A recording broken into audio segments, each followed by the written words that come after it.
I had this camera. I didn't like it because it was so bad in low light. That's the only thing I don't like, yeah. Everything else is you're right, low light. You think you can just watch the setup at all? I was writing very fast. They even Got the black magic. casinos. Yeah. Basically, $59.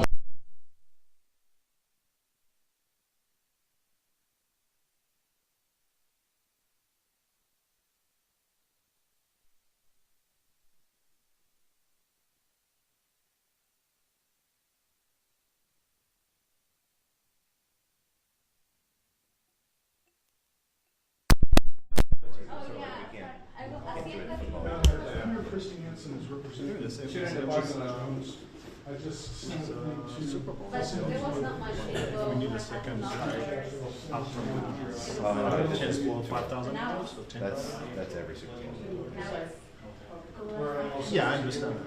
If we had, our team probably approve us like one, I mean 2 or 3. Since I guess we spent last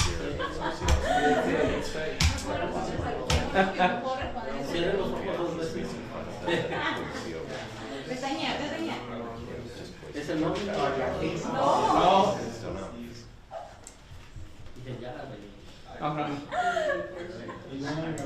Ya quisiera. This is the way things happen in Las Vegas. She was the. we contributed to good guys. Alright, just want to give you guys a heads up before you guys go in, okay? There is going to be a live feed going on. The sound is already on right now, so watch what you're saying. We're going to have our local media go in first. If you guys are having multiple cameras, there's only one camera that's going to go per station. Second, if I don't know you, I need to see your press credentials and who you're working for. All right? And there's also tape on the bottom. Do not pass with the cameras. Photo, it's a little bit different, okay? But for video, I want you guys to stay behind, and it goes all the way across. Any questions before we go in? What was your name again? Okay? And that's when Ken got thrown out. Okay. And then just wait. You know Ty. Vanessa and sorry, hold on. I talked to Mike. All right, you can stand by. You can stand by. You can stand by. People that first. Thank you. AP, he's with you. Yes. Okay, just want to make sure, Ken. Just want to make sure. Thank you. All right, Ken.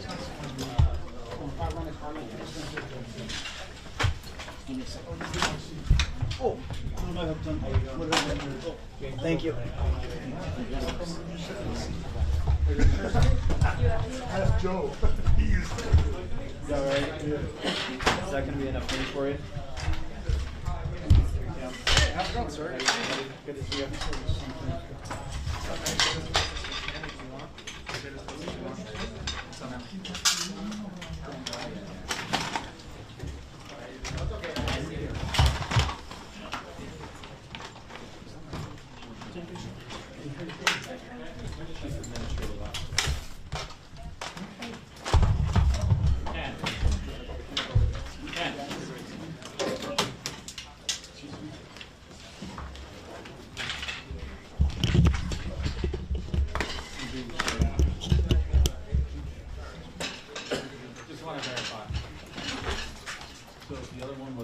One's photo and one's video.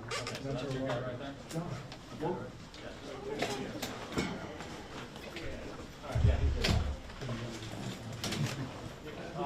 guys already have one. Yeah, they already have one.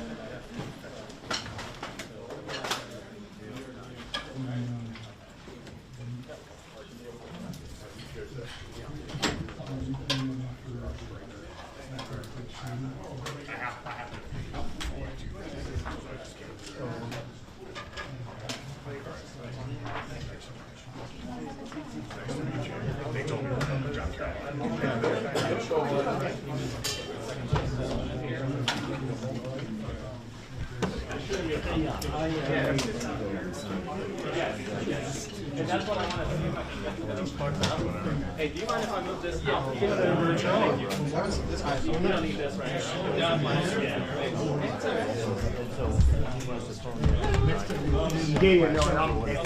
No. To be honest, they told me you were already here, but you're file strain.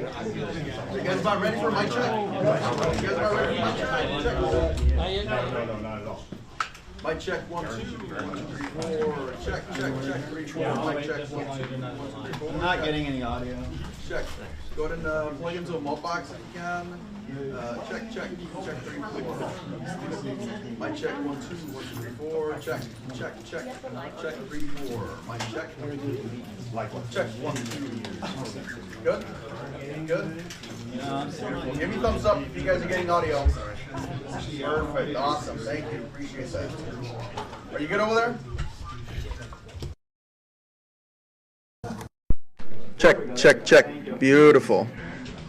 Check 3 4. Mic check 1 2 1 2 3 4. Check. Are you guys good with the white bounce? No, Not yet. Not yet. not yet. He's still set. Sorry, just like if we recognize you. Check 3 4. Mic check 1 2 1 2 3 4. Check. Check 3 4. Mic check 1 2 1 2 3 4. Check. Check 3 4. Mic check.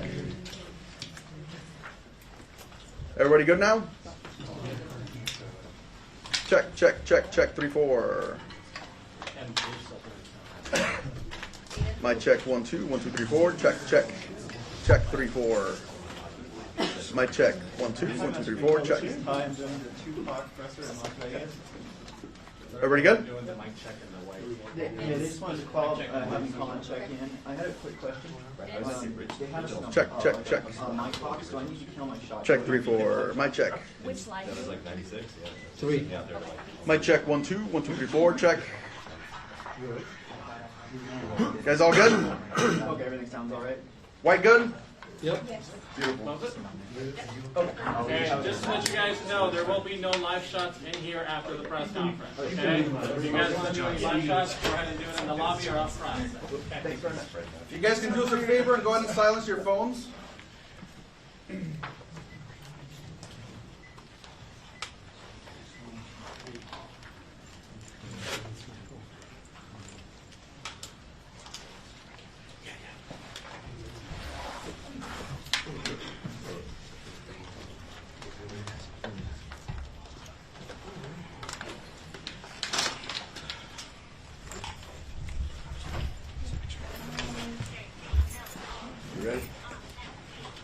All right, good afternoon. My name is Kevin McMahill.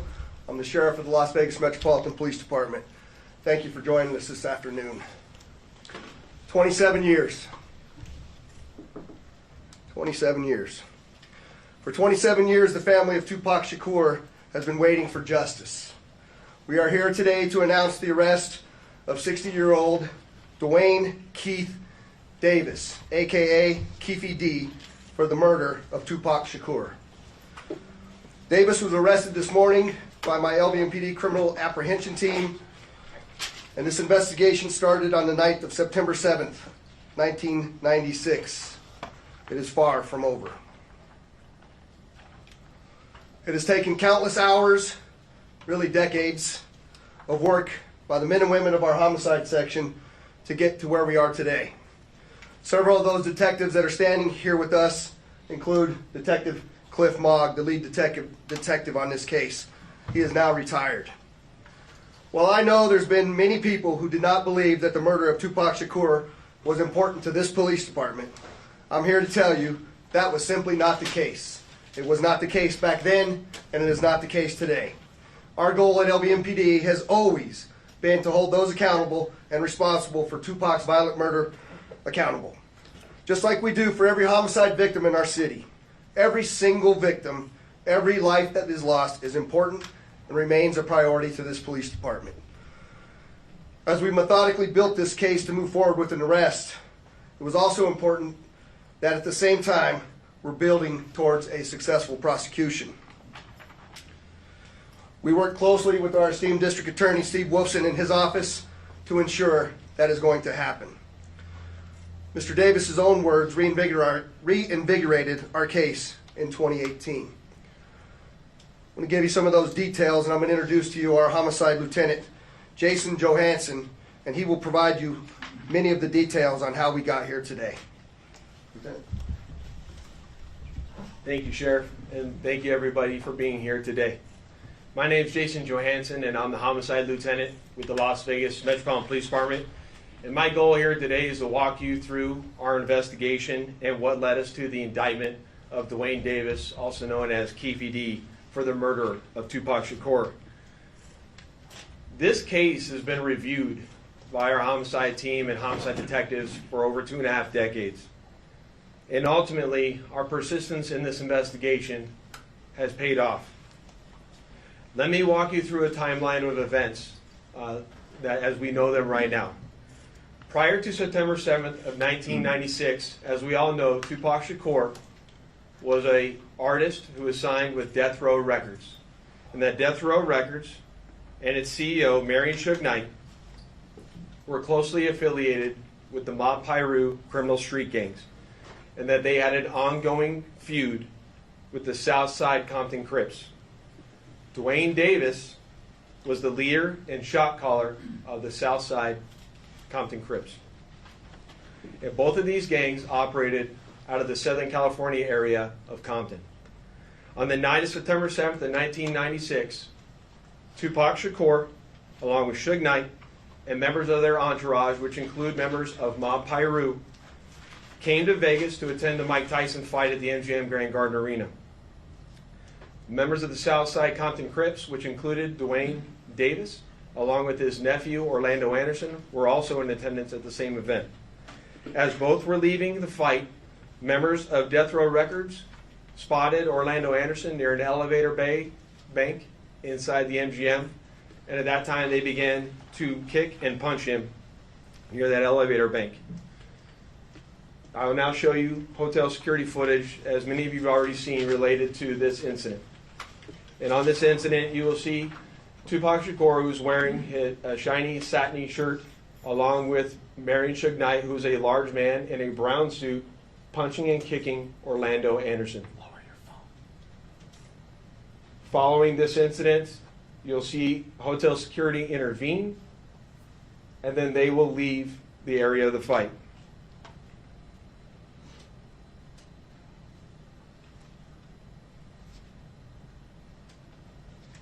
Little did anyone know that it is this incident right here that would ultimately lead to the retaliatory shooting and death of Tupac Shakur.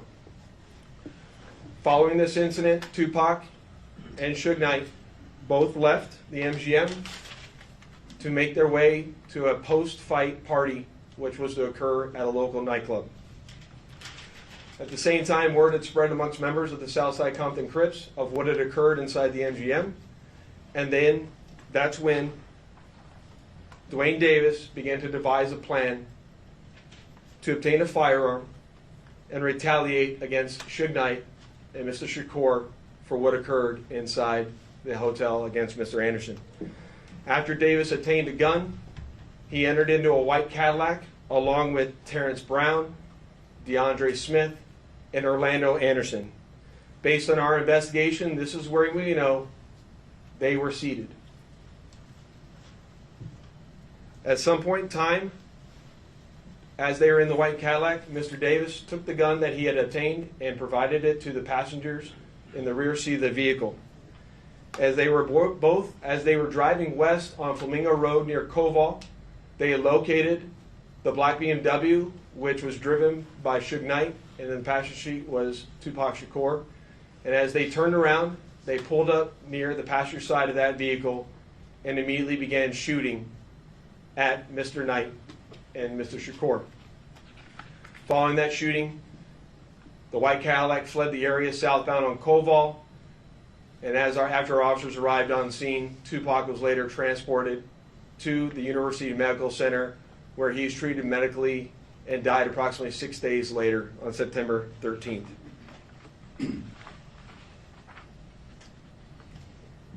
My homicide section handled this investigation from its onset, and for a short amount of time, And within a short amount of time, what we knew was that we were working a gang investigation where our victims, our witnesses, and our suspects were all from Southern California and not local to Las Vegas.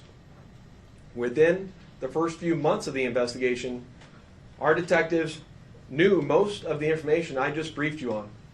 However, we never had the necessary evidence to bring this case forward and present it for criminal charges. As time went on, this case had been reviewed multiple times by different investigators assigned to my section, but it wasn't until 2018 that this case was reinvigorated as additional information came to light related to this homicide. Specifically, Duane Davis's own admissions to his involvement in this homicide investigation that he provided to numerous different media outlets. In our section, we knew at this time that this was likely our last time to take a run at this case to successfully solve this case and bring forth a criminal charge. It was at that time that this case was assigned to Cliff Mogg, a detective within my homicide section.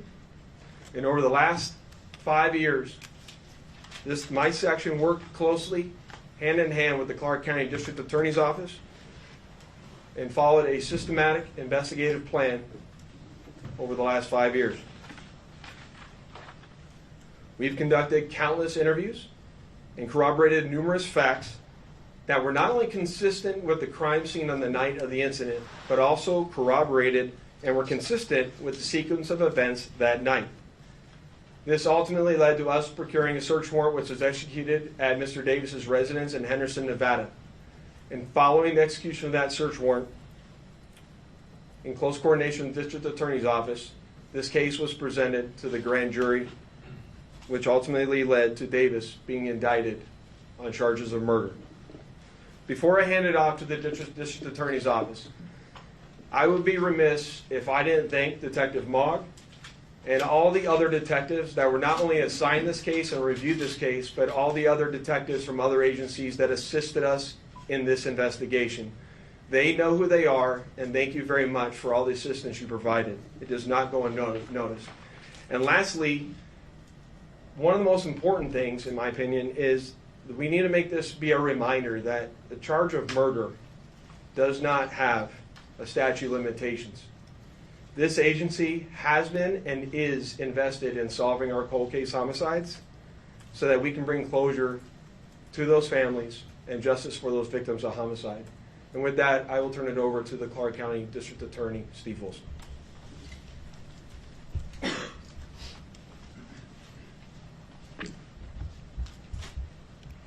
Thank you, Lieutenant Johansson. I appreciate it. Good afternoon. I am the Las Vegas, Clark County District Attorney Steve Wolfson. It has often been said, justice delayed is justice denied. It's a quote we hear often and for many, many years when talking about our legal system, but not in this case. Today, justice will be served in the murder of Tupac Shakur. I'd like to acknowledge the relentless work of the many Las Vegas Metropolitan Police Department homicide detectives. We've mentioned Detective Cliff Mogg many times, and we can't mention his name enough. He is the detective, along with his colleagues, that brought this case here today to you. A Clark County grand jury has indicted Duane Keith Davis with 1 count of open murder with use of a deadly weapon with a gang enhancement. Davis will appear in court in the next few days or so for a hearing to determine his custody status and to set a jury trial date. This grand jury has been receiving evidence for months and has determined there is sufficient evidence to justify the filing of this criminal indictment. I've assigned 2 of my top prosecutors, Mark DiGiacomo and Banu Palal, to prosecute this case. I know a lot of people have been watching and waiting for this day. Tupac Shakur is a music legend, and for a long time, this community and worldwide have been wanting justice for Tupac. Today we are taking that first step. Tupac was actually quoted as saying, Death is not the greatest loss in life. The greatest loss is what dies inside while still alive. Never surrender.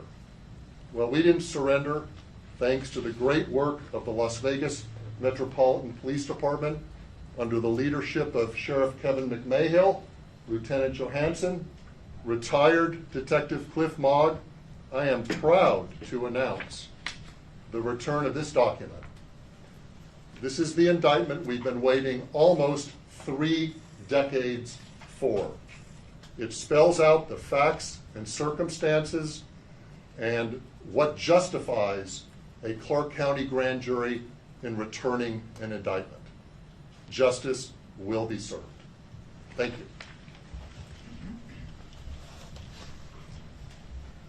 Thank you, Steve. I'd just like to say that the Las Vegas Metropolitan Police Department Homicide Section year over year solves over 90% of the homicides that occur in our jurisdiction. You won't find that anywhere else in the United States. For those family members that have lost somebody that we haven't solved that case, I want you to know, just like in this case, we're not going to give up. I also say to you that as we begin, we're going to take a couple of questions. I want you to remember in your questioning that this investigation, subsequent arrest, and now indictment is only the beginning of the process. And we are committed and invested in ensuring a successful prosecution as we move forward. So with that, we'll take any questions that you might have. Sheriff, have you Ken? been, excuse me, Sheriff, thank you. Have you been in touch with the Shakur family, anyone within here today? And if so, can you characterize what they told you? The family has reached out to my office. I imagine also to Metro. We've been in communication with them. We understand that they are welcoming this news, they are pleased with this news, and they are certainly aware of the return of this indictment. Do you anticipate them being at court for arraignment of Mr. Davis? I don't think they'll be at the arraignment. I mean, that's a relatively short hearing, but I know that they'll be involved. I know that they'll want to be apprised of what goes on a frequent basis. Back. Can you talk about any of the statements that he made that piqued your curiosity again or got you back into this case? Jason, you want to answer that? We're not going to talk about any particular statements, but maybe he can address that globally.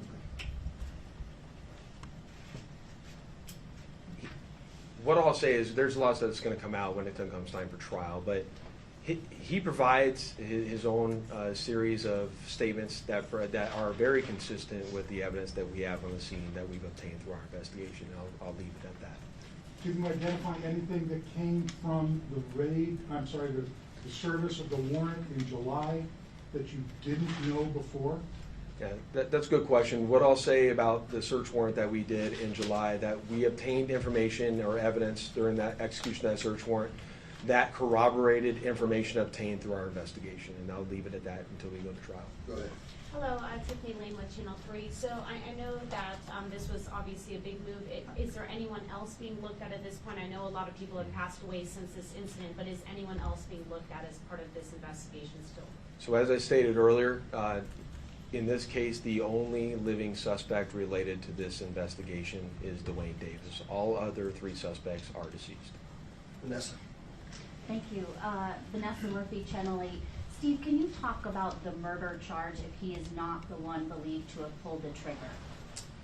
Yes, well, under Nevada law, and this is the law in most states in this country, you can be charged with a crime whether you're directly involved or whether you're an aider and abetter. We have an aiding and abetting statute, which provides that if you help somebody commit a crime, you can be equally as guilty. The best example is 2 guys that agree to commit a bank robbery, and one of them goes into the bank with a gun and actually commits the robbery, and the other guy is the getaway driver. Never went in the bank, but he assisted the guy that went in the bank, so he's equally guilty. That is one of the theories in this case as well. Last question. Do investigators believe that Davis was the only person behind the plan to kill Tupac, or was he one of multiple people who came up with this plan? I think the best way to characterize that is Duane Davis was the shot caller for this group of individuals that committed this crime, and he orchestrated the plan that was carried out to commit this crime. And can you say how he obtained the gun or who he obtained it from? We know that he obtained it from a close associate. That a lot of the actual details of who specifically, all that come out at trial, but he obtained it from a close associate of his. Thank you for coming. Lieutenant, Appreciate it. Can you say if Mr. Davis has said anything since he did it?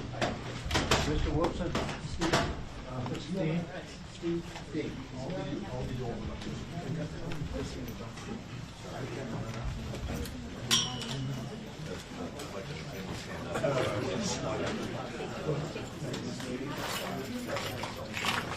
Let me give you my phone number. See what I can do. Yeah, of course. Or email you. Whatever we can right now, you'll never see.